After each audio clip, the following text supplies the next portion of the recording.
Hello guys, good afternoon. Alam niyo ba na maraming dahilan kung bakit po na full storage ang mga Gmail account natin. Marami pa rin po kasi guys nagko-comment nito sa akin kung bakit daw po na full storage ang kanilang mga Gmail. Open lang natin ang phone settings. Scroll down. Click Google. Click natin ang all services. Scroll down. Click natin ang backup. Kapag may check po ito guys, photos and videos, automatically po na mababack-up ang ating mga photos or videos kapag nagtitake tayo ng photos or kapag nag-video tayo guys. Or kapag nag-video tayo. Kaya po, kailangan po naka-turn off po ang backup sa ating mga cellphone. Hanapin lang natin ang photos or Google Photos. Click natin ito. Click natin itong profile dito.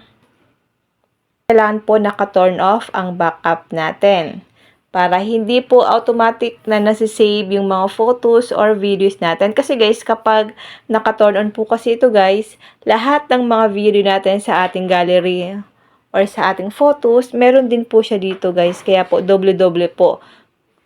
Meron na tayo sa ating gallery, meron din po dito sa Google Photos. Nagba-backup po kasi siya automatically, kaya po madaling nag-full storage ang ating mga Gmail account.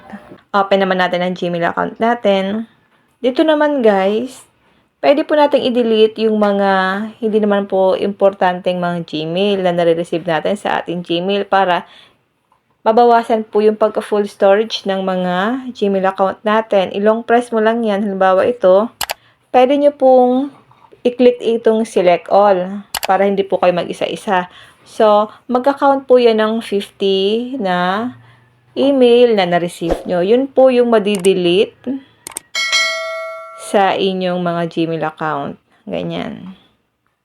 Kapag may napansin po kayo na importanteng email na ayaw nyo pong ma-delete, i-uncheck nyo lang. Halimbawa guys, ganyan. Click pa tayo ng isa. Para 50. Then, click po natin ang delete icon. 50 deleted. Click natin ang 3 lines. Dito po natin makikita yung na-delete natin kanina. Madi-delete yan automatically after 30 days. Kaya pwede nyo pa siyang ma-recover. So, click na po natin ang empty trash now. 50 conversations will be permanently deleted. So, click mo lang po yung empty para ma-delete. Ayan guys. Click po ulit natin ang 3 lines. Meron pa dito guys kung nakakonect po ang inyong Gmail account sa inyong mga Facebook or Messenger. Diba guys, minsan kapag may nag-chat sa ating Messenger, nagdo-notify din sa atin si Messenger. Click natin ang 3 lines. Click natin ang social. Halimbawa guys, ito. May mga nag-chat sa Messenger ko, ganyan. Nagdo-notify pa rin siya dito. So, kailangan po natin itong i-delete. Kasi dagdag din po ito, kaya po mabilis ma-full storage ang mga Gmail account natin. Pwede nyo po siyang i-long press. Click nyo lang po yung select all para ma-delete yan. Click delete icon. Long press. Click select all. Click delete icon.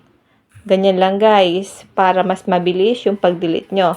So at least dito, hindi nyo na po kailangan na mag-isa-isa sa pag-delete. Kasi maramihan siya, 50-50.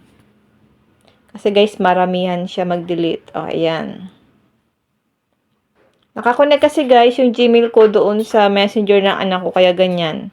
Kaya po madaling ma-full storage ang Gmail account ko. Kasi nakakonect sa kanya.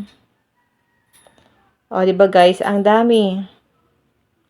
Pakita ko po sa inyo kung ilan yung na-delete ko dito.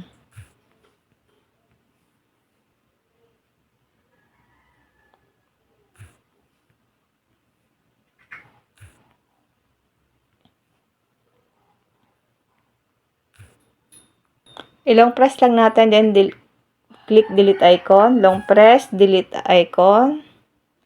Yan guys, ang dami. Isa po kasi ito sa dahilan kung bakit po madaling ma-full storage yung mga Gmail natin. Then, click natin ang 3 lines.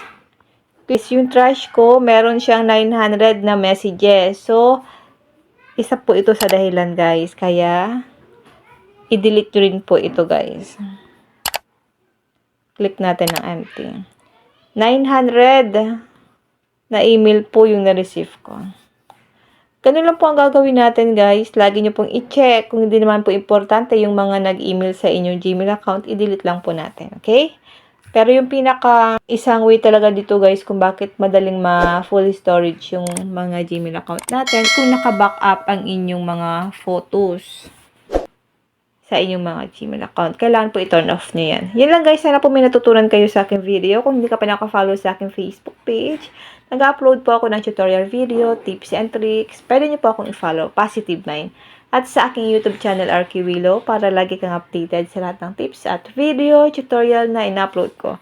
Mag-comment lang po kayo sa comment section kung may mga tanong kayo. And now, thank you for watching. God bless you all.